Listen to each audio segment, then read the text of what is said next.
With a freshly announced release date of December 2nd this year, Mechajammer has been featured in multiple demo fests you may have seen, sparking attention with its isometric CRPG gameplay mixed with this grungy cyberpunk theme. It features this interesting blend of real-time and turn-based combat, and some vehicles travel around the world. I wanted to speak with half of the husband and wife studio Whalenought on what Mechajammer is bringing us in December, and what it means for the classic isometric CRPG genre that just might be getting a resurgence. I am Joseph Williams, and I am, what would my role be? One of two people working at Whalenought. That works. I guess I'm the artist of Whalenought. What are some of the sources that you want to pull inspiration from? What kind of movies and other games, other CRPGs perhaps? Yeah, I mean, we're talking like isometric CRPGs, so we kind of go back to the basics, and it's Fallout 1, of course, is always a standard for us for figuring out how we want to kind of do plot development and game design for that. But a lot of this probably comes from more movies. We tried to kind of take a step back and figure out how we wanted to make that turn-based rule set and kind of that role-playing experience fresh. And we kind of like tried to do things kind of in a maybe a little bit different way. We probably ended up taking from a lot of other things, but you know, watching a lot of those old 80s action movies, I mean, the premise is very similar to Escape from New York. It's kind of that, but a little more sci-fi in nature for being on a different planet and everything. The UI in the demo that I played was something that I really wanted to talk about. I really love it. And I wanted to ask about the UI and the UX in general, about how do you, A, make it like easy to understand for a new player, and B, make it stylish but not confusing in the same way? Because I think there's lots of really cool animations in there and a lot of really fancy stuff, but also has to convey the basic information, right? I think making sure those elements on the screen that matter are there. For a long time, like we had the traditional game feed that you might see in like, I don't know, Baldur's Gate or Pillars of Eternity or something.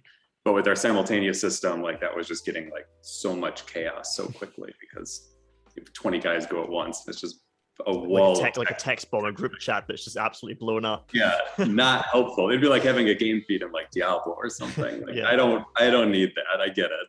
And so a lot of the interactions for us were making sure the little sprites on the screen, they're originally 3D, but we made them sprites because they're easy to click, they're easy to understand, and we can make them more like icons, and they can be very representative of things that we might needed to say in the HUD otherwise, like in that game feed.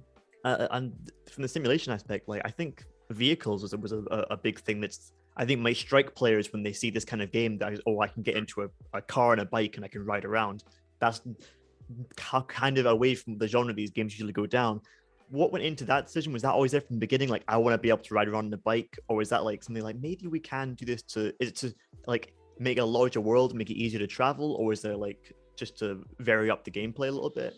Yeah, the idea for cars always kind of existed as a basis of travel, I guess, for the most part. We wanted to make sure we had a chunk of a city. It ended up being the whole thing, but we wanted a chunk of a city that felt like a cyberpunk game, and that meant like overpopulation, driving, and so we knew we needed like to be able to have tons of characters on the screen. So in the city parts of the game, you know, there's like 20 civilians just hanging around doing something pretty much at any given point on the streets.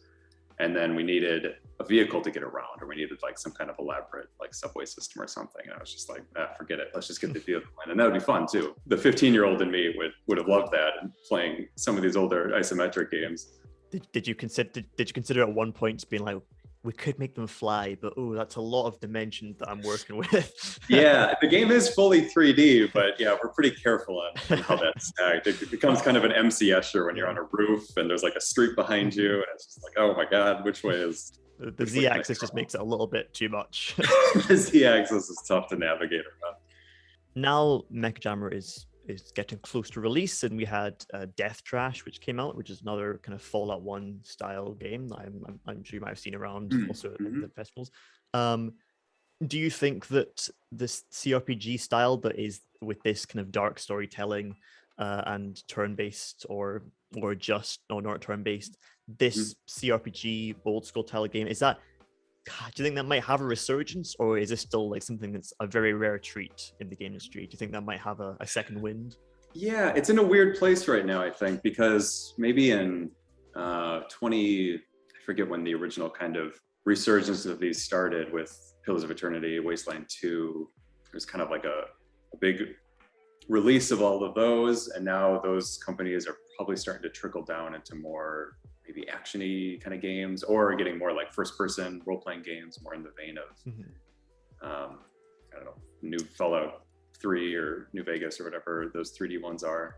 I think maybe those left a lasting impression with a new kind of wave of game players that, you know, started to enjoy isometric games. And I'd hope we're certainly post that initial surge of 2016 or whenever that was. And so, right, we're kind of down to less companies doing them as far as like the mid-size, bigger companies. So I assume indies will probably continue to keep that going. I wanted to ask what the biggest challenge of the development of Mechajammer was, and what was the most fun?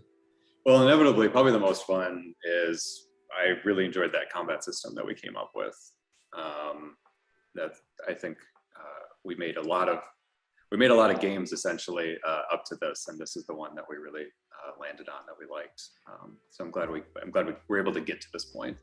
That was probably also the most challenging.